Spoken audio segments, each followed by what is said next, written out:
भजे व्रजैकमण्डनं समस्तपापखण्डनं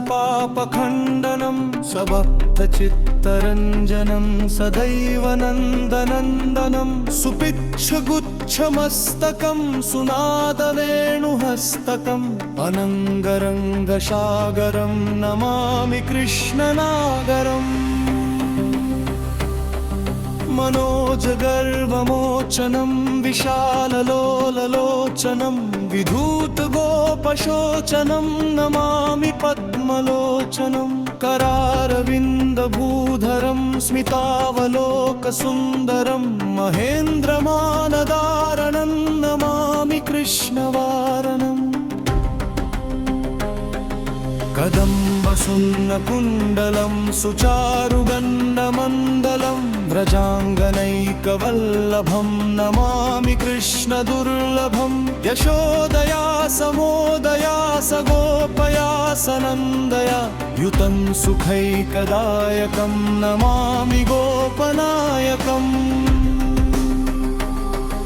सदैव पादपङ्कजं मदीयमानसे निजं ददानमुक्तमालकं नमामि नन्दबालकं समस्तदोषशोषणं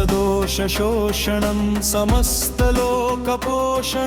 समस्तगोपमानसं नमामि नन्दलालसम्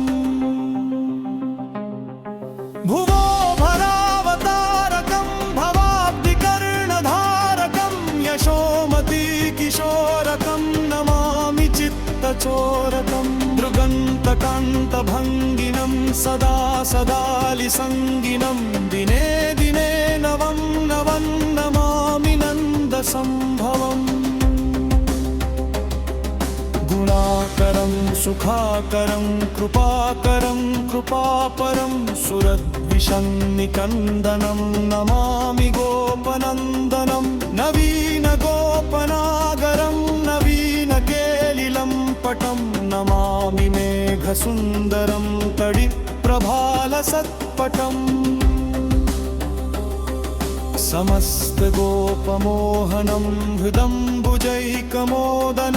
नमामि कुञ्जमध्यगं प्रसन्नभानुशोभनं निकामकामदायकं दृगन्तचारुसायकं रसालवेणुगायकं नमामि कुञ्जनायकम् विदग्ध गोपिका मनोध्यगल्पशायिनं नमामि कुञ्जकानने प्रवृद्धवह्निपायिनं किशोरकान्तिरञ्जितं दृगञ्जनं सुशोभितं गजेन्द्रमोक्षकारिणं नमामि श्रीविहारिणम्